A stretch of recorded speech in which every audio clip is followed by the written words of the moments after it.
if it has to do with the non-compete, I would say don't sign it. But the reality is that I would recommend highly before you sign anything, with a new employer, get things in writing. And, if it has to do with the non-compete, have an attorney look at it. Because when I did it back when I was 23, and we're talking 1995, 96, this was a typed up actual letter, not on a computer, on an actual typewriter. You don't think anything of it. You're just happy to get a great opportunity to work. Welcome to Clicks and Bricks podcast. We talk about the entrepreneur mindset, everything from that Main Street brick and mortar to that billion-dollar manufacturer. Be sure to head over to clicksandbricksacademy.com so you can access all the resources to start improving your sales today. How's everybody doing today?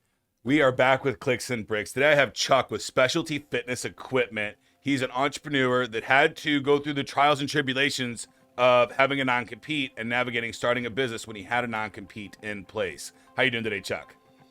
Doing well, Ken. Thank you for having me, and look forward to talking with you. Absolutely. Thank you for joining us today. Can you tell the audience a little bit about yourself and what it is you do specifically? So I'm in the fitness equipment business. I have a company called Specialty Fitness Equipment, and we are a commercial fitness equipment company in which we design fitness facilities and offer the full complement of services from concept to completion, where we can design a fitness space, we can supply all the equipment, deliver it, install it, service it. We do one-offs, we do, whole facilities. I mean, it doesn't matter the application. I personally been in the business for 26 years, have a degree in exercise physiology. I have my master's in business, and I'm actually one of those few people in this world that I can honestly say I'm using all the knowledge and expertise that I learned from school, and actually making use of that money that I spent. So you do everything from the at-home treadmill all the way up to the 50,000 square foot mega gyms with equipment as far as the eye can see. Absolutely. I mean, even if somebody came to me for just a set of dumbbells, happy to help you. So you've got a guy in specialty sports equipment now. Chuck, can you tell us a little bit about when you started your business? I know you were gung-ho. It started about 10 years ago, and you hit some pretty big adversity right out of the gate. Can you tell the audience a little bit about your story of transitioning from an employee at a small shop to opening your own business? Sure can. So having got out of college, I worked for a fitness equipment company that did both retail and a little commercial. I worked for them for 15 years and started out doing, retail, selling to the general consumer. Turned out to be pretty good at doing that. And commercial, meaning hotels, apartment facilities, fire, police, rec centers, that it was taking off when I was getting into the business, and they threw me kind of into the fire to learn on the fly, which I did. Built a business within the business at my old company. And then after 15 years, it got to a point where, you want to be a partner, you want to have a little more stake involved with what you're doing. And obviously financially, you want to be better off and, reap the benefits that certainly the owner of the company was reaping. When I saw the writing on the wall, I decided that, hey, I think I need to just do this on my own. It wasn't just, hey, let's leave the company and go do it on my own. I did have to deal with a non-compete. The opportunity that got me out of the company, so to speak, was with a manufacturer which wasn't competing with my former employer. And it was an opportunity to learn another aspect of the commercial fitness equipment business. It was a startup. Didn't get going so well after about 8 months. Turns out a lot of baggage, a lot of things that just wouldn't allow me to stay on because, I'm trying to feed a family and take care of my things that I have to take care of. So that's when I started Specialty Fitness Equipment. So that's really, it's about, 9 years ago where I started that business, but 10 years ago, really to the month that I left my former employer to get the wheels in motion, so to speak. So you had a job, you're working in the fitness industry, you're selling the equipment, you stand up this new commercial line within the business that you're working in, right? You quit the job, Yes. You go to work for somebody else for 8 months, and then you start the new business. But your previous employer still has a non-compete that you signed when you're how old? Well, 10 years from 24. So I was, when I signed that, I was like 23, 24 years old. So think about this, folks. Chuck signed a contract when he was 22, 23 years old. 15 years later, quits that job, isn't there for 8 months, and then starts his own business. And that previous employer still went after you for that non-compete. Is that correct? That is correct. And it's funny, it was timed out just enough to where it was a 1 year non-compete. And, they waited till really about when that non-compete was about to be over, that they started sending letters. Hey, you're in violation of your non-compete. Stop selling, equipment. You have a company named, Specialty Fitness Equipment. So, that kind of started it for a couple months, kind of telling you, hey, you better stop. But I didn't see that I was doing anything wrong. I wasn't chasing any of my old customers. I certainly felt that I wasn't doing anything wrong in order to, make a living wage. So there's a whole lot of intricacies here. And if anytime you're in a non-compete, you're thinking about doing a new venture, I highly recommend talk to a lawyer, right? Because they're going to be able to do these things and really try to read your contract and understand it. But a lot of times in these non-competes, especially with small companies, you signed them 10, 15 years ago. You don't remember what they are. You probably don't even have a copy of it, right? So there's a lot of things that you can do before you make this jump to kind of solidify that.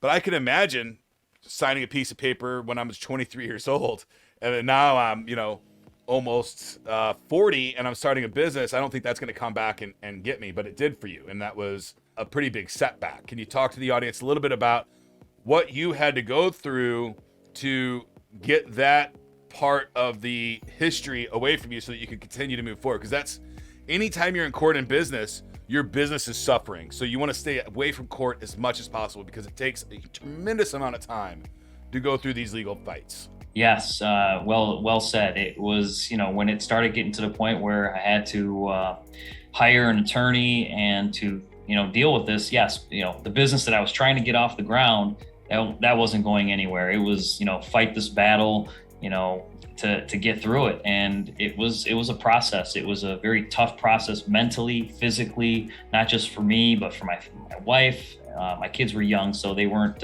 really understanding the stress that mom and dad were dealing with. When it was all said and done, we're talking probably 2.5 months where, we went through depositions and, discovery. It never got to a trial. We ended up settling out of court for, a financial settlement. The big thing was I did get to keep the company name and be able to still do business, but there were very strict rules. I mean, I had to have a sheet of paper that showed me these rings around each of their stores that they used to have, where it was a 50-mile radius. So, I had to basically plan, how am I going to do things? And really, after we did get through the legal stuff, I'm sitting there contemplating, well, I better go work for somebody. I got to go do this. I'm screwed, basically. We took a hard hit financially. And, at that point, you're thinking, I got to go get a job. Well, it was just one day I'm laying on the couch and my wife sees me curled up. She's like, what do you get up off your butt? Here's what we got to live on. Here's what we got going. We didn't pay all this money to settle for you to go work for somebody. You're great at what you do. I trust you. I have faith in you. I have your back. And let's get going. Let's do it. I've got this at the house. You deal with setting up the business and go. So we talk about support from family all the time on Clicks and Bricks, and that, you just nailed it. Having a wife at home that is going to push you when you're at your darkest moments is, maybe not a wife, whoever your partner is, if you're a female entrepreneur, whatever, it might be a mom or a brother or whoever it is, but having those positive relationships in your life is so important in business, because you're going to have some down days, right? Not every day is glorious, and some of them are worse than others. And on the law cases, I mean, winning a lawsuit is like winning an earthquake. Everybody's damaged when you walk away. There's no winning there. So my best advice is stay out of court at all costs. But also, if you have a non-compete and you know that you have a non-compete, don't think that totally handcuffs you. There's a lot of things that you can do to negotiate away from that non-compete, or make it really understand what your non-compete says, right? You were able to just not sell to any store that they had within 50 square miles, right? If you do end up in court, at least in most states, of the non-compete, the person suing you is going to have to prove some kind of damages. It always depends on the jury and the judge if you're going to be in a lot of trouble or not, and you don't want to get that far. You want to settle these things beforehand. My advice is, if you have a non-compete and you're thinking about leaving, negotiate yourself out of that non-compete while you still have a job, especially post-pandemic. This is so important. First, you cannot if your boss fires you because you're trying to negotiate for more pay or you're trying to negotiate a different contract, that's not legal. You're allowed to have these conversations with your boss. If you're not getting overtime or you have this non-compete or you want a raise, they're not allowed to fire you for having that conversation. And there's punitive damages in court there, and they're big. These are things that as an employee, you can go and talk to your boss pre-exit and say, hey, I really don't like this non-compete. It really handcuffs me and my family long-term. How do we exit this non-compete? And I would even argue that one, since you signed it 15 years ago, this never-ending contract stuff doesn't really play, right? There has to be a start and a stop. Talk to your lawyers anytime you're dealing with this kind of stuff. So Chuck, this was a tough time for you and your family. You guys made it through. Now you're thriving and you're crushing it in the business, which is so exciting. What would you go back, if you could go back and talk to your 23-year-old self coming out of college, getting his first job, what would your one piece of advice be? Well, if it has to do with the non-compete, I would say don't sign it. The reality is that I would recommend highly, before you sign anything, with a new employer, get things in writing. And, if it has to do with the non-compete, have an attorney look at it. Because when I did it back when I was 23, and we're talking 1995, 96, this was a typed up actual letter, not on a computer, on an actual typewriter.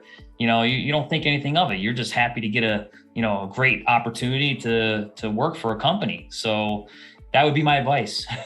Absolutely. And I would add on to that if they are forcing you to sign the non-compete, I think it's totally within your rights to say, hey, I want to put an expiration date on this. So most non-competes are written in to the owner's benefit, to where the non-compete is active the entire employment and 1 year after you leave the company. But you can really easily just say, hey, can I write on here this expires on a certain day? So it's no longer valid. In this particular case, they paid you to get all this knowledge, but you went out and got all the knowledge to create this other business for them.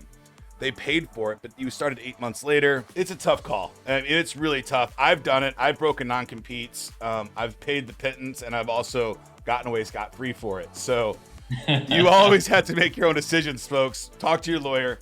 Understand the non-compete really well. Some of them have protected areas that are really clear, but just talk to your lawyer and be creative on how you're going to exit and what your arguments are going to be if they do come up.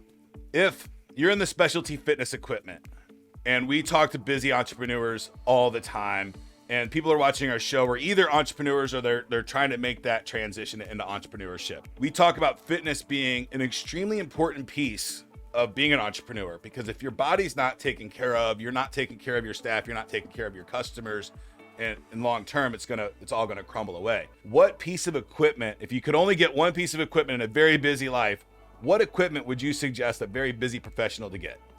Well, I shouldn't say it because I'm here to sell fitness equipment, but the truth is that you can do body weight stuff, sit-ups, push-ups, pull-ups, jumping jacks, run in place, do the stairs in your home. But, a very cheap, inexpensive way to really get something productive where it's a little beyond doing that, resistance bands. Resistance bands are very, very dynamic, very easy to use, and you can do a full body workout with resistance bands. They're compact. You can take them anywhere, nothing to them. Those would be the go-to if you're looking to do it inexpensively and really try to maximize, obviously, your budget, but just the way to do something if you just aren't in a position to, be able to invest in a, $3,000 treadmill or, $2,000 multi-gym. For me, I'm getting older in age, so I'm starting to think about cardiac health and stuff like that. So I'm not really working about, pumping iron and things like that anymore. But keeping my cardio up is important, and good muscle mass and all those things help promote that kind of world, right? So I totally agree. Body weight exercises are one of the best things in the world to do, but then follow that up with some resistance bands, and you've got yourself, if you're creative, an entire gym, right? You can throw them in your suitcase, work out in the hotel room, all that fun stuff. Yeah. Now, Chuck, there's been a lot of new innovations in technology and fitness and everywhere, right? Everything that we're doing today. If you were to look out in the future, 5-10 years from now, what do you think the impacts of technology are going to do to us in the future, right? Because we want to be where the puck's going to be, we're not where it's at. That's a good question. 5 to 10 years.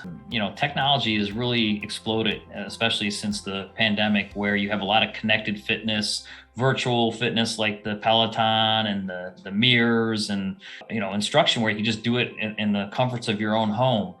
I still believe there's nothing that's going to replace actual physical machines, your treadmills, your bikes, your ellipticals, your dumbbells, your utility benches. The technology aspect of it more comes where you can have more accessibility to online or virtual instruction where you can do it in the comforts of your home. You can just roll out of bed and do it.